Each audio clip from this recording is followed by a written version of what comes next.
त्यही प्रावधानमा कहिले तत्काल हस्ताक्षर गर्ने, कहिले लामो समय अड्काएर फिर्ता पठाउने, यही नै हो नागरिकतामाथिको राजनीति। अर्कोतर्फ तत्कालीन केपी ओली सरकारले यही प्रावधान राखेर आफैले जारी गरेको अध्यादेशका बेहोरा जस्ताको तस्तै भएको विधेयक प्रमाणीकरण नगरी राष्ट्रपतिले फिर्ता पठाउँदा ठिक कदम बनिरहेको छ भने यो विधेयक संसदबाट पास गर्ने बेलामा पनि ऊ पक्षमा थिएन। यही हो नागरिकतामाथिको राजनीति। आफू सत्तामा हुँदा ठिक, नहुँदा बेठिक।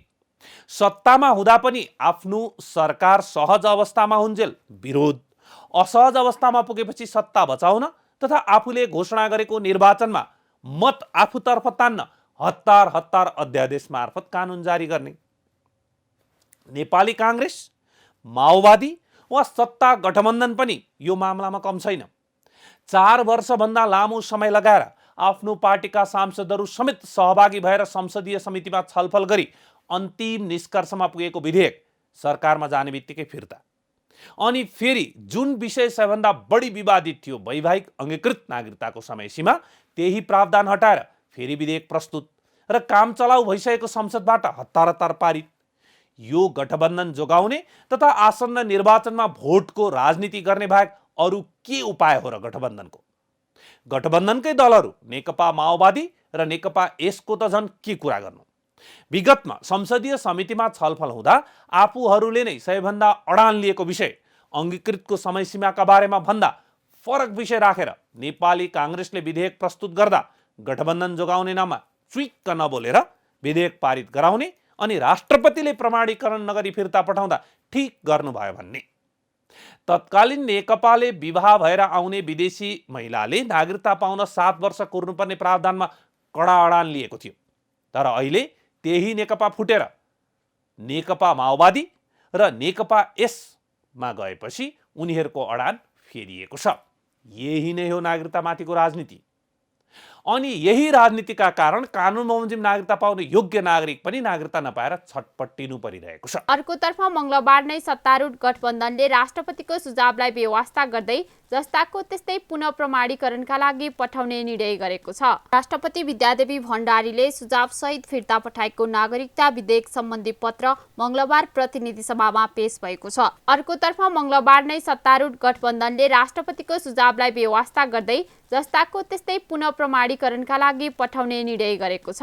प्रतिनिधि सभामा सभामुख अग्निप्रसाद सापकोटाले नागरिकता विधेयक राष्ट्रपति कार्यालयबाट सुझाव सहित फिर्ता आएको जानकारी गराउनु भएको थियो। राष्ट्रपति कार्यालयबाट प्राप्त पत्र पढेर प्रतिनिधि सभाका सचिव गोपाल नाथ योगीले सुनाउनु भएको थियो। एक प्रतिनिधि सभाको सम्मत 2079 साल साउन 6 गतेका दिन बसेको बैठकबाट समेत पारित भई सम्मान्य सभामुखज्यूबाट प्रमाणित भई प्रमाणीकरणका लागि सम्मान्य राष्ट्रपतिज्यू समक्ष पेश भएको नेपाल नागरिकता ऐन 2063 लाई संशोधन गर्न बनेको विधेयकको सन्दर्भमा यो पत्र लेखिँदैछ।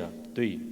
प्रमाणीकरणका लागि प्रस्तुत हुन आएको नेपाल नागरिकता ऐन 2063 लाई संशोधन गर्न बनेको विधेयकमा नेपालको संविधान बमोजिम नागरिकता प्राप्ति सम्बन्धी विषयमा संघीय संसदबाट पुनः गहन अध्ययन, छलफल, विमर्श र विश्लेषणसहित पुनर्विचार हुन वाञ्छनीय भएकोले सम्मान्य राष्ट्रपति श्रीमती विद्यादेवी भण्डारीज्यूबाट नेपालको संविधानको धारा 113 को उपधारा 3 बमोजिम सन्देशसहित यो विधेयक प्रतिनिधि सभामा फिर्ता पठाउने निर्णय भएकोले नेपाल नागरिकता ऐन 2063 लाई संशोधन गर्न बनेको विधेयक यसै साथ पठाइएको बेहोरा साधारण अनुरोध छ। तर मंगलबारको प्रतिनिधि सभा बैठक सुरु हुने बित्तिकै नेकपा एमाले नागरिकता विधेयक देश र संसदलाई बहुमत र अल्पमतले विभाजित गरेर होइन सर्वसम्मतिको सन्देश लिएर अगाडि बढ्नुपर्ने भन्दै राष्ट्रपतिको कदमको बचाउ गरेको छ। उसले राष्ट्रपतिले विगतमा अध्यादेश तत्काल प्रमाणीकरण गर्ने कार्यको पनि बचाउ गरेको छ। सम्माननीय राष्ट्रपतिज्यूलाई विवादमा पार्ने गरी खास गरी उहाँको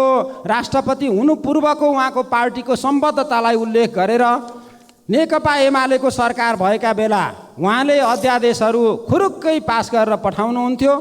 तर अहिले चाहिँ उहाँले यो विधेयकलाई रोक्ने काम गर्नुभयो, पुनर्विचार गर्ने काम गर्नुभयो भन्ने हिसाबले यहाँ चर्चा भएको छ। नागरिकले एउटा स्वतः प्राप्त गर्नुपर्ने सामान्य एउटा चाहिँ राज्यबाट प्राप्त गर्नुपर्ने सुविधा हो। त्यसलाई सिङ्गो मुलुकमा जनतालाई विभाजित गरेर त्यसलाई सिङ्गो मुलुक र जनतालाई चाहिँ दुईटा कितामा विभाजित गरेर छलफल र चर्चा गरिने कुरा यसै पनि मुलुकको हितका लागि वाञ्छनीय हुँदैन थियो। सम्माननीय राष्ट्रपतिज्यूले यसलाई पुनर्विचारका लागि फिर्ता पठाइसकेपछि अध्यादेशसँग जोडेर उहाँलाई जसरी हेर्ने गरिएको छ, संविधानको धारा 114मा अध्यादेश सम्बन्धी हामीले व्यवस्था गरेका छौँ। सभामुख महोदय 114मा कहीँ पनि राष्ट्रपतिले अध्यादेशमा पुनर्विचार गर्ने व्यवस्था उल्लेख भएकै छैन। हामी विधेयक र अध्यादेशलाई किन एक ठाउँ बनाएर मिसमास गर्न चाहन्छौँ र विवादित पार्न चाहन्छौँ? राष्ट्रपति हाम्रो संस्था हो। गणतन्त्र आइसकेपछिको एउटा प्रतीकात्मक रूपमा राष्ट्राध्यक्ष, राष्ट्र प्रमुख एउटा हाम्रो राष्ट्रको गरिमा पनि हो। त्यो ठाउँलाई, त्यो संस्थालाई विवादित गर्ने काम अनेक हिसाबले बारम्बार भइरहेको छ। अध्यादेशलाई पुनर्विचार गर्ने कुनै व्यवस्था संविधानमा नभएपछि राष्ट्रपतिले गर्ने कुरै थिएन। एउटा सन्दर्भ उल्लेख गर्न चाहन्छु। राजनीतिक दल सम्बन्धी ऐन कुनै बेला अध्यादेश मार्फत आउँदाखेरि राष्ट्रपतिज्यूले रोक्नु भएन। हामीलाई आशा थियो त्यो अध्यादेश आउँदैन भन्ने हामीले सोचेका थियौँ, किनभने केपी ओली प्रधानमन्त्री भएका बेला 40% व्यवस्था आउँदा यही संसदमा माननीयहरूले उठेर मुलुकै सिद्धियो, संविधानै सिद्धियो जस्तो गर्नुभएको थियो। पछि त्यो व्यवस्थालाई परिवर्तन गरेर 20%मा झारेर अध्यादेश जारी भएको थियो, जसले गर्दा हाम्रो पार्टी टुक्रिएको पनि थियो। त्यो पार्टी टुक्र्याउने अध्यादेशलाई पनि राष्ट्रपतिले 1 मिनट नरोइकन खुरुक्क गर्नुभएको कुरा खोइ सम्झिनु भएको माननीयज्यूहरूले? त्यो रोक्नु भएको थिएन, किनकि रोक्ने व्यवस्था संविधानमै छैन। अब 113(3) बमोजिम पुनरावलोकनका लागि उहाँले विधेयक चाहिँ संसदलाई कहिलेकाहीँ फिर्ता पठाउन पाउनुहुन्छ। त्यो फिर्ता पठाउन सक्ने अधिकारको सदुपयोग गरेर राष्ट्रपतिज्यूले केही सन्देशसहित हाम्रो प्रतिनिधि सभामा, संसदमा पठाउनु भएको छ।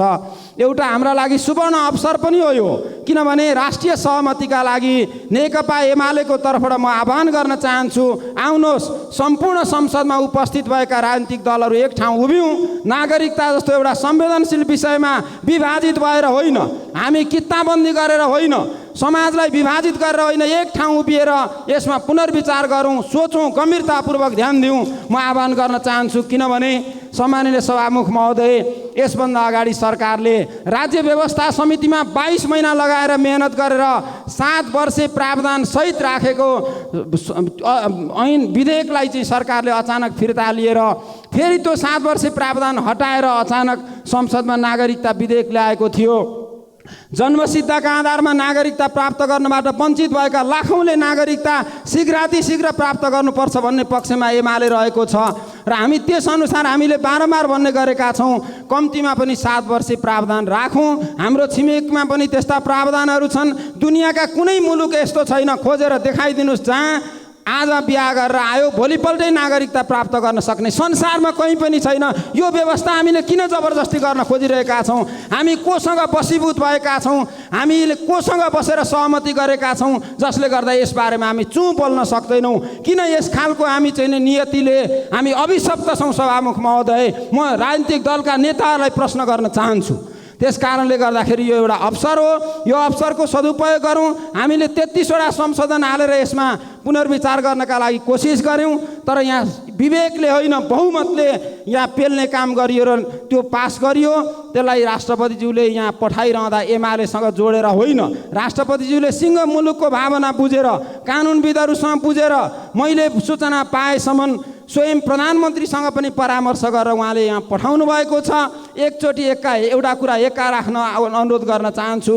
भारतको चर्चित राजनीतिकर्मी हुनुहुन्छ सोनिया गान्धी, जो बिहा गरेर आइसकेपछि भारतमा 16 वर्ष बसेपछि मात्रै बल्ल उहाँले नागरिकता प्राप्त गर्नुभएको थियो। एउटा उदाहरण मात्रै मैले दिन खोजेको हुँ। पछि काङ्ग्रेस आएको एउटा सरकार बन्ने अवसर आउँदाखेरि उहाँ प्रधानमन्त्री बन्छु भन्दा केही नेताहरू सडकमा उत्रिएर कपाल मुण्डन गरेर विदेशबाट बिहे गरेर आएकोलाई कहाँ प्रधानमन्त्री बनाउने भन्ने सम्मका प्रश्नहरू उठेको एउटा घटना। त्यसबाट हामीले गम्भीरतापूर्वक पाठ सिक्न सक्छौँ। त्यसकारण त्यो 7 वर्षे प्रावधानलाई फेरि एकचोटि राख्ने गरी राष्ट्रिय सहमतिको मौका आएको छ। त्यो मौकालाई सदुपयोग गर्नका लागि सभामुखज्यूको अग्रसरताको पनि अपेक्षा गर्न चाहन्छु। राष्ट्रिय सभाको अध्यक्षज्यूको पनि अग्रसरताको म अपेक्षा गर्न चाहन्छु र सरकारको नेतृत्व गरेको व्यक्ति हुनुको नाताले सम्माननीय शेरबहादुर देउबा प्रधानमन्त्रीज्यूलाई पनि म यो नागरिकता विधेयकलाई विभाजित गरेर होइन सिङ्गो मुलुकलाई एक ठाउँमा उभ्याउनका लागि तपाईँले पहल कदमी लिनुहोस् भनेर आग्रह गर्न चाहन्छु।